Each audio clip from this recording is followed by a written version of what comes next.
brain.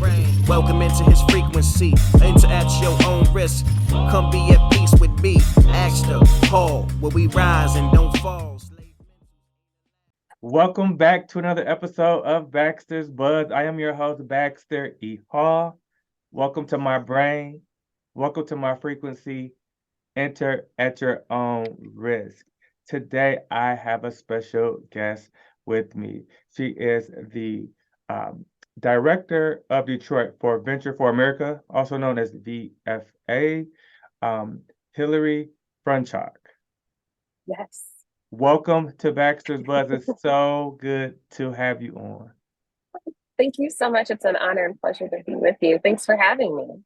Yeah, we met some time ago, last summer. Yeah, Because I it was think warm. Or maybe it it, was last fall. I mean, either or. I think it was the Ann Arbor Trek. I think Yes. y'all had a nice little booth there. Yes, Kaepernick had a nice booth, and then we started to chit chat, and I hadn't um known much about VFA, and I was like super impressed and said, "Hey, we need to get together. I want to learn more," and also, was hoping that if it's something that I would, be appreciative of, that other folks would too. So I'm glad that you're here today, so we can kind of talk about what you all do and how we can kind of help spread the word. So first of all, tell me what Venture for America is. Yeah, absolutely. So we Venture for America, VFA, you'll probably hear me use kind of both of those throughout. We're a 501c3, aka we're a nonprofit organization that provides a 2-year fellowship opportunity for diverse, really high caliber, high talent individuals who want to learn how to build businesses, create opportunities for others, and become entrepreneurs.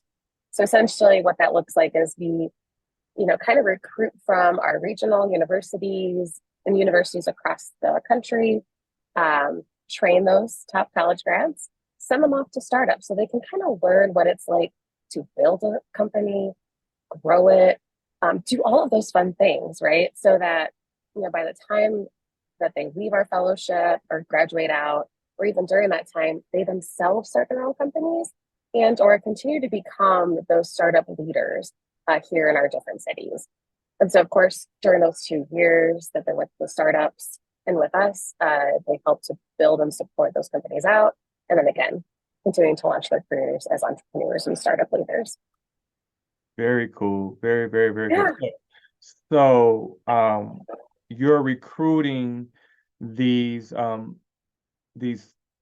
graduating students coming out of, like you said, the regional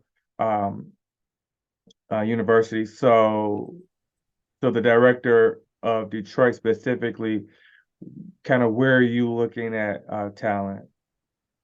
Ooh, that's a great question. So of course we're in 13 cities, but primarily I'm focused on schools across the state of Michigan. And primarily I go to a lot of events at MSU, U of M, my alma mater at Eastern Michigan, of course, as well as our local schools to Detroit. So Oakland, Wayne State primarily. So those are kind of the schools in which that I spend a lot of time recruiting from and attending events. Well, yeah, there's so much talent and so many great colleges, universities here. It's a nice spot to be when you're talking about, recruiting talent. So you recruit the talent, and then you pair them with these startups. Tell me about the relationships that you all have with these startups, and how do you forge those? Ooh, you're really talking about the season that we're in right now, or I guess the season that we're always in, of building relationships with different company partners across our markets. And so how that looks is attending different events, right? So like the Ann Arbor Tech Trek, can't even remember the name of that, but attending events like that, Michigan Tech Week, different happy hours and meetups across the city to really get in front of a lot of our founders, right? Because they're busy, right? As most of us are. And so a lot of our relationship building is in person at these events. It's a lot through emailing and calling, and just inviting in to chat about, hey, like, how are you all doing at this moment? Not even talking quite yet about like their hiring needs, so really trying to build out that trust and that core of relationship building. So that's kind of how we go and forge those paths ahead and Well, bring it in those companies. it makes sense, right? I mean, first of all, that's the space that you're in naturally because of the fellows. Is that the right way to Right. say it? It is, yeah. So, and so it's not uncommon. You're not calling on something that you're not tied to. So you are curious because whatever insights they can give you, you can give back to the fellow. So it's like this, there's very much like this complementary partnership. But then if they do have staffing needs or if they do see a need for those some folks to come in and contribute in some way and learn the business, right, it feels like one hand kind of washes the other in that sense. Oh, absolutely. I mean, for at least like for me and kind of like what the goal of all of that is, for individuals to meet each other because great things happen when we do, right? Case in point, we're chit-chatting today. That's right. But as you had mentioned, it's kind of like one hand washes the other. We get to build and support each other in our different journeys at those different spaces and places, right? Um, with the, I think with the ultimate goal and outcome is that we all end up becoming even stronger leaders for not just our companies, but then obviously for our cities, for our regions, for our ecosystems at large, to then where we can kind of continue to build, a stronger economy, stronger relationships. And so I think really that is the really nice piece of whether or not a company wants to hire, at least they get to meet young entrepreneurs, connect them to other founders who could be mentors, right? So it's a really, really cool experience and fellowship. Very nice. You talked about the type of students that you are recruiting. You mentioned diverse. Talk about your targeted groups and sort of who are you trying to recruit and sort of open up these doors and avenues for. Oh, Baxter, I love that question. Because of course, typically when you look at the scene across for like entrepreneurship and startups, it tends to be very homogenous, right? It tends to be, usually white men. And so a lot of like What? yeah, crazy. Who knew? Yeah. And so, which is what I really love that question. And that's a shift and kind of, I won't say shift, probably more like of a priority and focus area of what VFA is doing and trying to recruit students from across universities. So of course, like regionally, it's, targeting still some of our schools, but it's also looking at different colleges. So typically we'd look at, College of Business, sometimes College of Engineering, but have we looked at like U of M's LSA, so Letters of Science and Arts. So really kind of expanding that search. We've also have specific folks on our team who are targeting our HBCUs, our HSIs, and really a lot of those schools where those students may not have always had that opportunity or have not known really about VFA, what we're about. And so we've kind of really shifted and prioritized to those schools as well, and not just always our coastal, quote unquote, Ivy League. Mm-hmm. No, that's amazing. I was there was a presentation that I sat in for here recently, and the number of entrepreneurs in the greater Detroit area compared to some other compared to all the other states is really low. And I was really surprised by that. And I think it probably ties into some of what you mentioned. I mean, Detroit as a whole is, huge, majority Black population, right? I know you're not just targeting Detroit, but I think those two things sort of are both contribute. So you have this large Black population, you have a group that maybe hasn't had the access or had the opportunities to really get exposed into these sort of entrepreneurial spaces. And sort of overall, you look at like, the Detroit hustle, the way that sort of we go about our business. And it's like, but why aren't we tapping into more of that talent, right? And so I really Mhm. love the approach that you all are having. And yeah, maybe not a shift, but more of a intentionality. So Mhm. kudos to you all for sort of being intentional around that, because it's definitely needed. Oh, absolutely. And what I love about the Detroit spirit, uh, and VFA's been in Detroit since the beginning, so 2012, over a decade.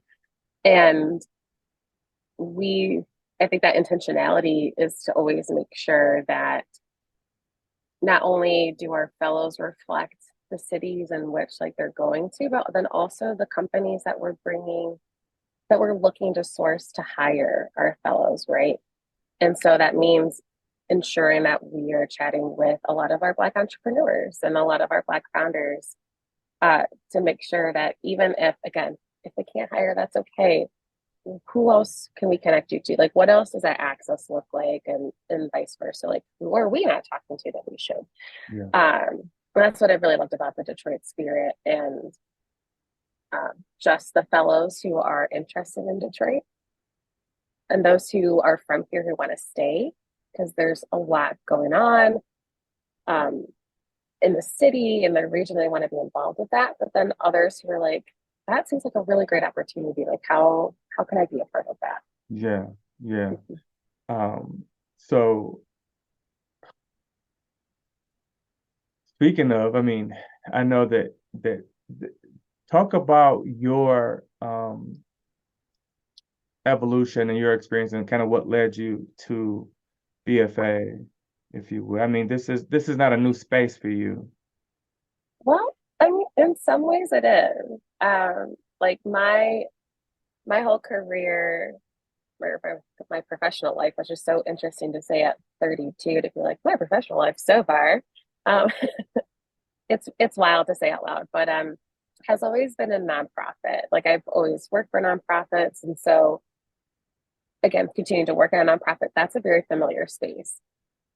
However, working primarily with entrepreneurs, with startups, like being more involved in tech, entirely new space.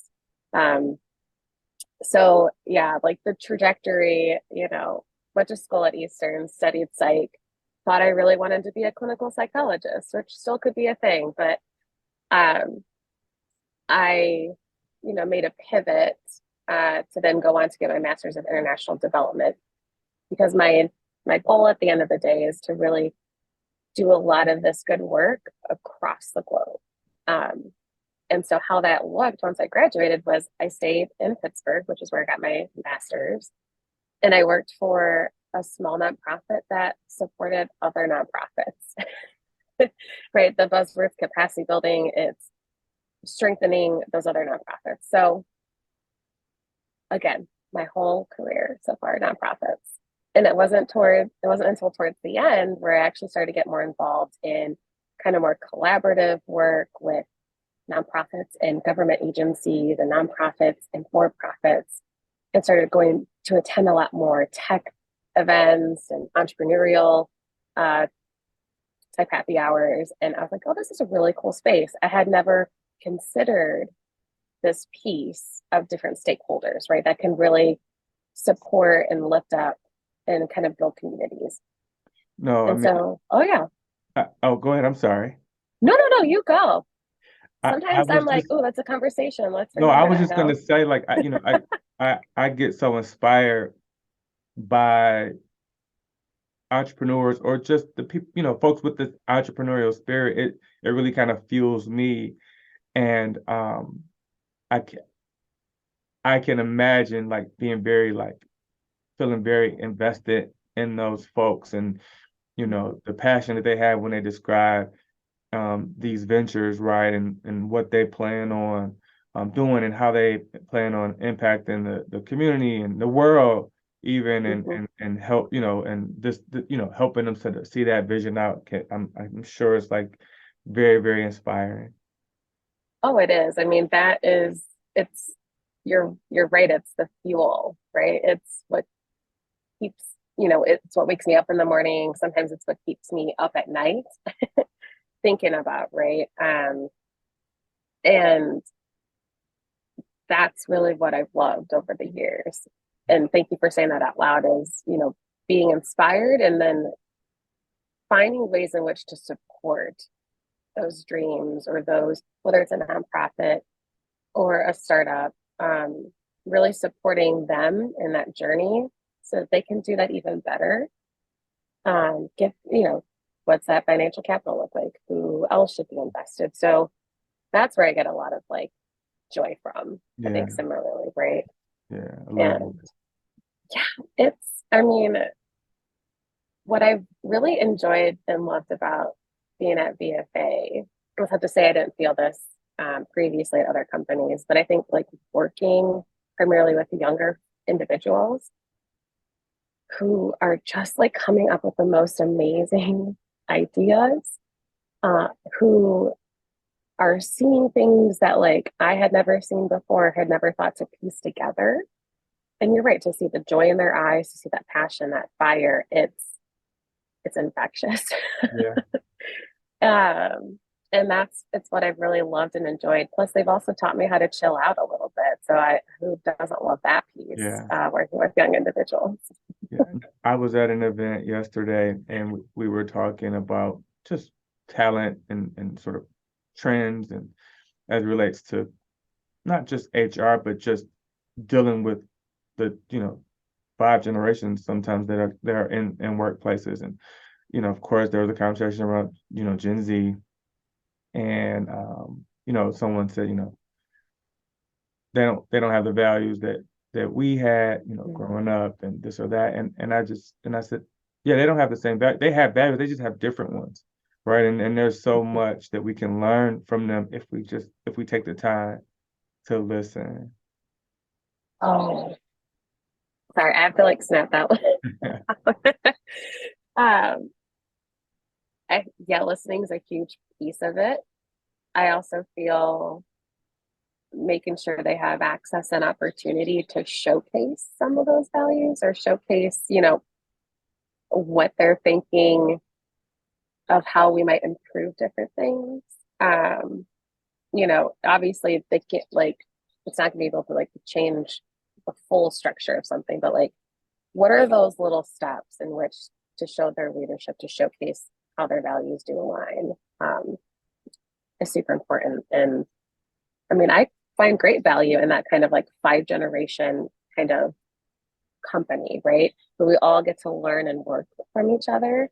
But yeah, listening is the first step. Yeah, for sure. For sure.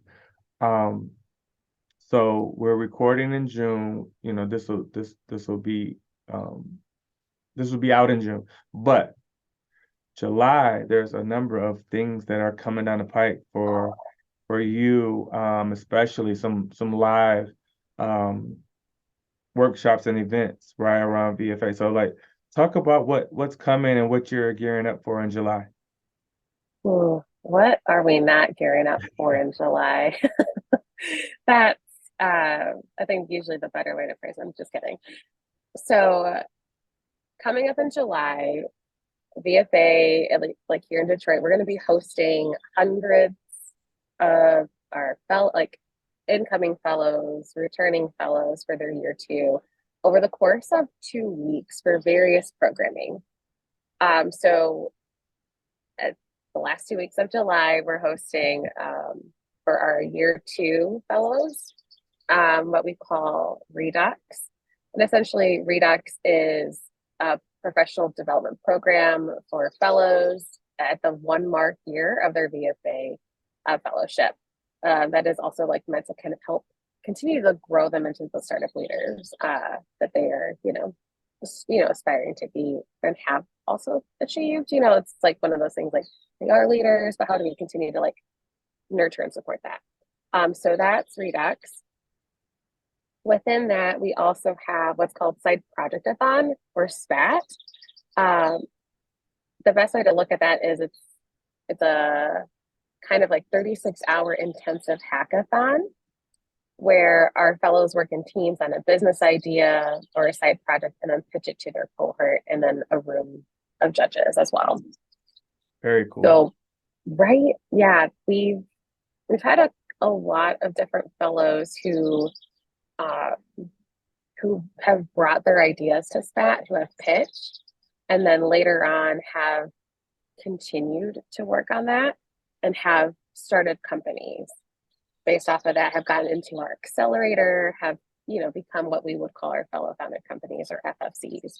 And so SPAT's a really special program for us, and we've got one of our Detroit 2021 fellows who was working on their project that they had presented at SPAT a year ago, and just to see where they're at in terms of capital raise to becoming part of accelerator cohorts, like, it's just like really exciting.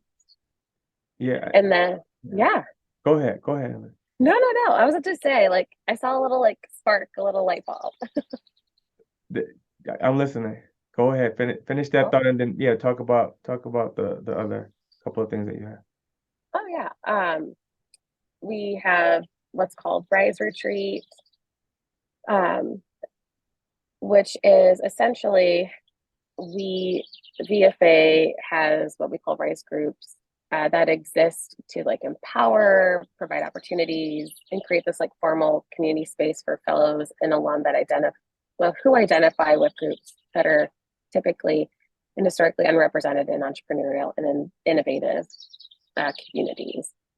And so we're bringing them all together to Detroit to have a retreat to kind of talk about their goals for the year, kind of pass the baton from one group lead to the other, and to really kind of plan out what the next year is going to look like for them in terms of events, in terms of recruiting fellows to their groups, etc.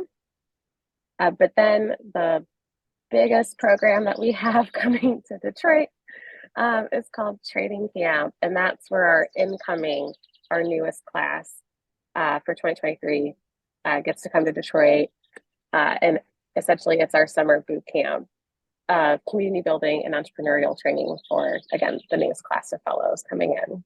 So hundreds of folks between fellows, staff, stakeholders, everyone is coming to Detroit in a little over a month, which is pretty exciting.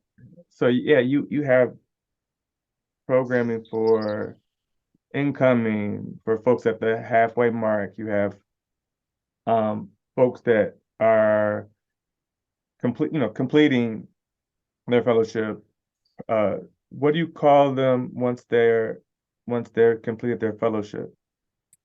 At that stage, we refer as our VFA alum or alumni. Gotcha. Okay. I didn't know if there was still like a play on like fellows or something like that. I'm just trying to get the right language. I mean, who knows? Like, if we could switch it up. I mean, we will still almost always refer to them as fellows, regardless. We'll just attach the year in which, they had started the cohort and fellowship. But yeah, I think like in theory they become alum. Yeah. Gotcha. Yeah. So it sounds like, you are going after these, unique students, with maybe some different ideas. Maybe there's some underrepresentation. You're helping them through this fellowship, but then also providing these resources, and then saying, hey, we'll back some of the best ideas. We're not done supporting. And so it's a very it feels like there's not a place necessarily where it's like, all right, good luck with everything. Like, there seems to be built-in support from when they start the program all the way through, like their entire maybe entrepreneurial career almost. Absolutely. I think we had talked earlier about intentionality, right? So within the past year, we've created or have kind of brought new positions and new roles at BFA, two of which are to kind of support and target our alum and fellows kind of post the fellowship. So we've recently hired someone internally to be our director of alumni engagement. I love that. Right? Because it makes so much sense. Like, to your point, we kind of like bring folks to the end of 2 years. And yes, there are some support and resources once they've kind of graduated. But sometimes it, we may not have always done the best, like keeping in contact and engagement. So we now have someone dedicated for that, and as well as a VP of venture growth. So again, for a lot of our founders, here's a whole department. And the really cool thing about both of those positions, they are held by 2 VFA alum. Who past fellows. Who are past fellows, who've been through the program, who know exactly what's happening and how folks are feeling and how to navigate, what folks might be feeling and experiencing. So we have those supports. So we're, again, being more intentional about what does that look like post fellowship. And it doesn't even mean like, what does that look like per city, like BFA city that we're in? What does that look like across the board? Since we have fellows and alum across the United States, some globally. So how can we ensure that we're always keeping that engagement top priority, as well as what do those resources look like for that particular part of your journey at this moment? No, I love that. I love that. That's really fun. You have your hands full in the next, 30 days, I'm sure, prepping and then all of the action that will happen once folks are here, boots on the ground, and the hundreds of fellows that'll be hitting these different workshops and training camps and these retreats. I think it's amazing. Is there a way, if folks are saying, oh, I have a child with the entrepreneurial spirit, or they may be saying, hey, I'm completing court, like what's the best way to sort of reach out to you all to get hooked up with VFA? Great. I mean, definitely you can go to our website at ventureforamerica.org. You find us on all the different socials, or at least not all of them. Last I checked, I don't think we're on TikTok, but definitely like LinkedIn, Instagram, Facebook, you can find us there.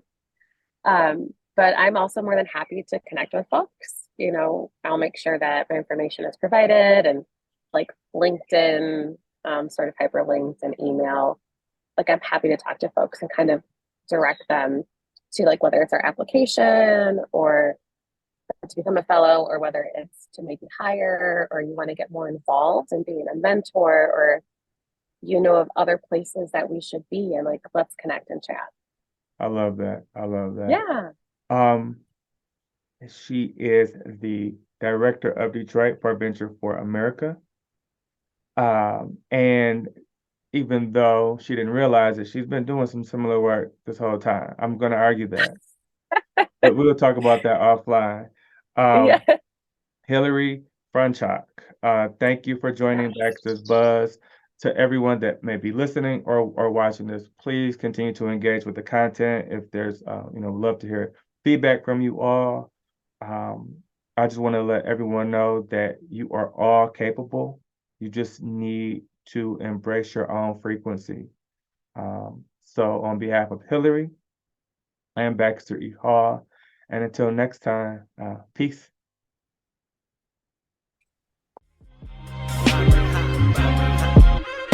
Welcome into his brain, welcome into his frequency. Enter at your own risk, come be at peace with me.